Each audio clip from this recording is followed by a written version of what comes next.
Muy buenas tardes, muy buenas noches, muy buenos días en cualquier parte del mundo gracias a la magia del Internet. A continuación, su programa Del otro lado del espejo, presentando el tema Las leyendas. Esperamos y sea de su agrado.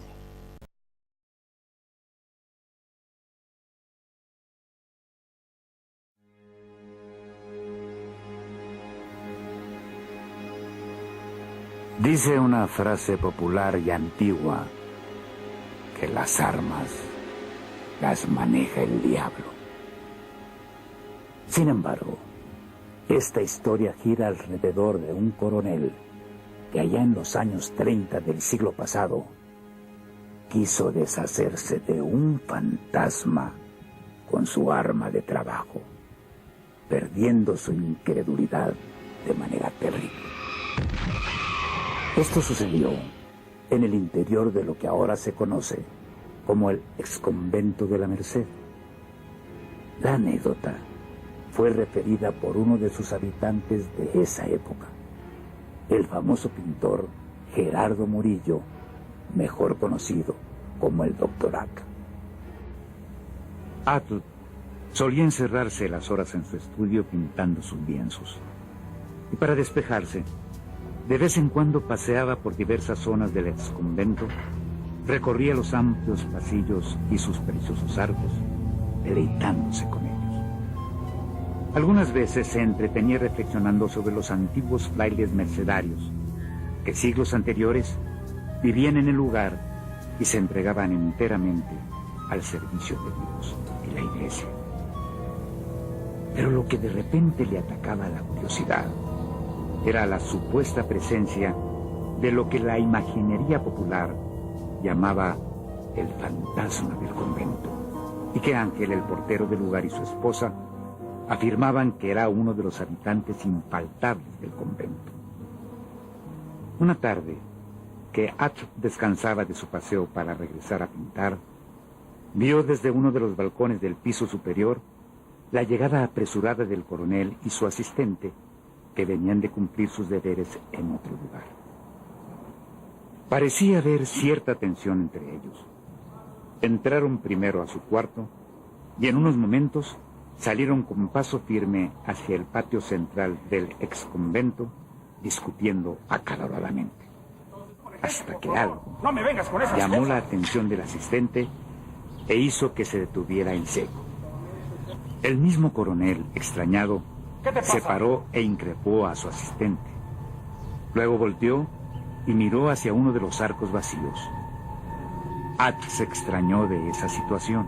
El coronel se decidió y comenzó a disparar hacia algo que Atl no distinguía desde el barandal. En el momento de tratar de recargar el arma, sus balas cayeron. Las recogió de inmediato.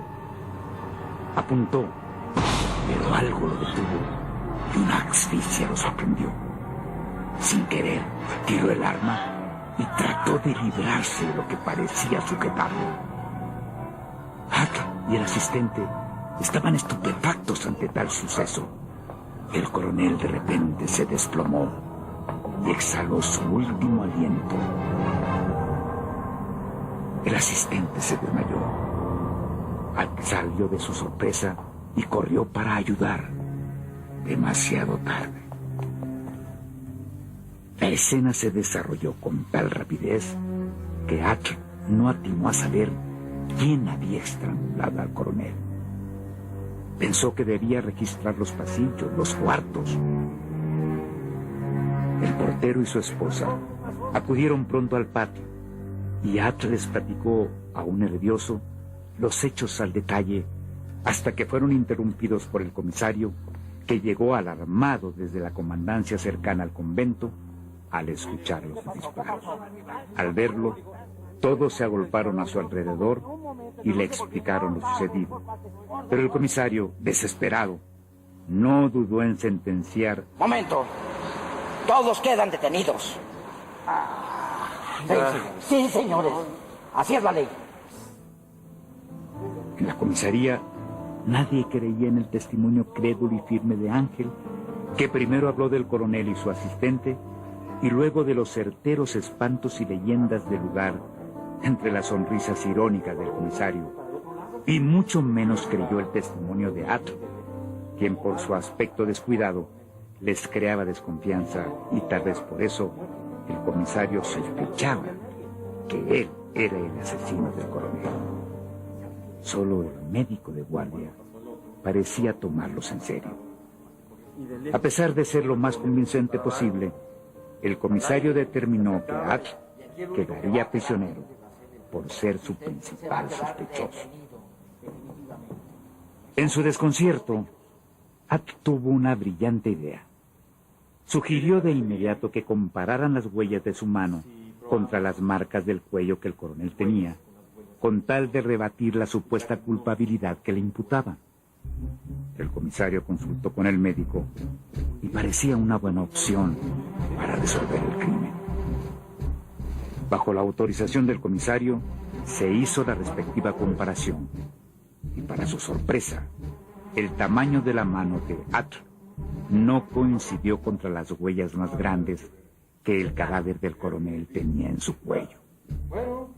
Entonces, el comisario decidió dejar libre a Ángel, el portero, pero no al doctor Atl, pues dependían del testimonio del asistente y de su recuperación para poder levantarle los cargos. Al día siguiente, con el asistente en sus 5 sentidos y temeroso, regresaron al convento para reconstruir los hechos. Atl fue enviado al balcón en el que estuvo el día anterior. El comisario encomió al asistente a ocupar el lugar que le correspondía y narrar desde su punto de vista todo lo ocurrido. El asistente superó su miedo y narró al pie de la letra lo que presenció. Decía que él y el coronel regresaron de sus labores cuando al caminar en el patio observaron cómo surgía una presencia al fondo del arco y que sin embargo dedujeron era el fantasma de un fraile.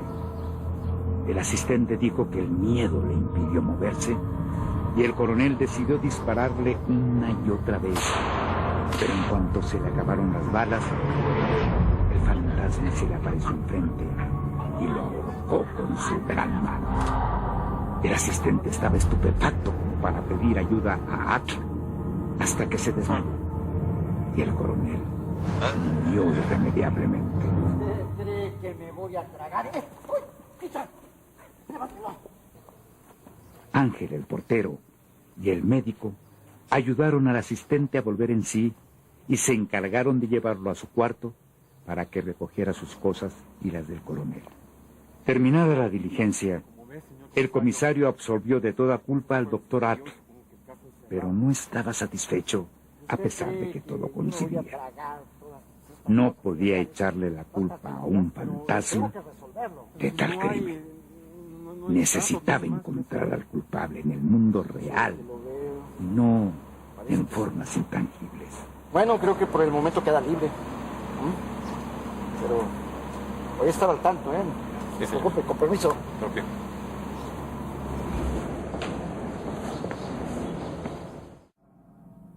Esta fue el arma que perteneció al comisario y que los oficiales nunca pudieron localizar aquella ocasión.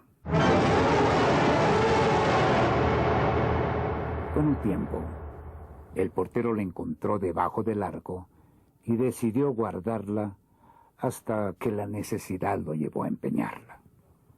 Por su parte, este suceso hizo que Atl publicara una serie de historias sobre las cosas extrañas que acontecieron en aquel lugar. Pero el destino del expediente y de ambos crímenes quedaron perdidos en los arcos del exconvento de la Merced.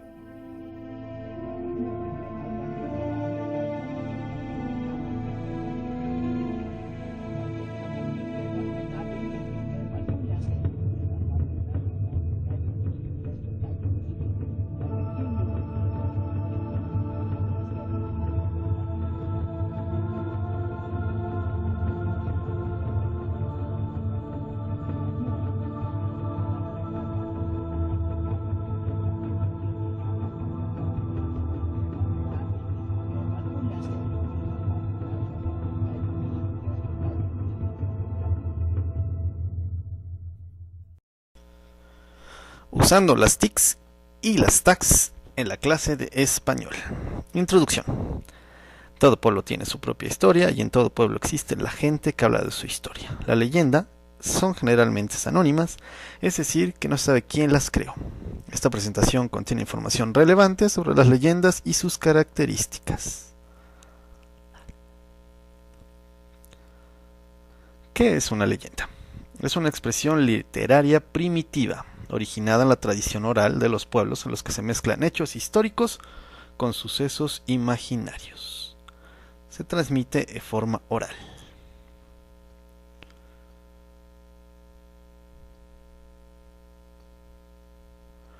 La estructura de las leyendas. Como en toda narración, se puede reconocer en las leyendas tres partes importantes: personajes históricos, tiempo o época y lugar donde ocurre la acción. Características de las leyendas. Pertenecen a la tradición popular, pertenecen a la tradición oral. Su narración es en prosa, es una mezcla de la realidad y la fantasía. Sus temas son populares, reafirman la cultura de los pueblos, se transmite de generación en generación. Más información en los enlaces que a continuación se muestran. Eso es todo, gracias.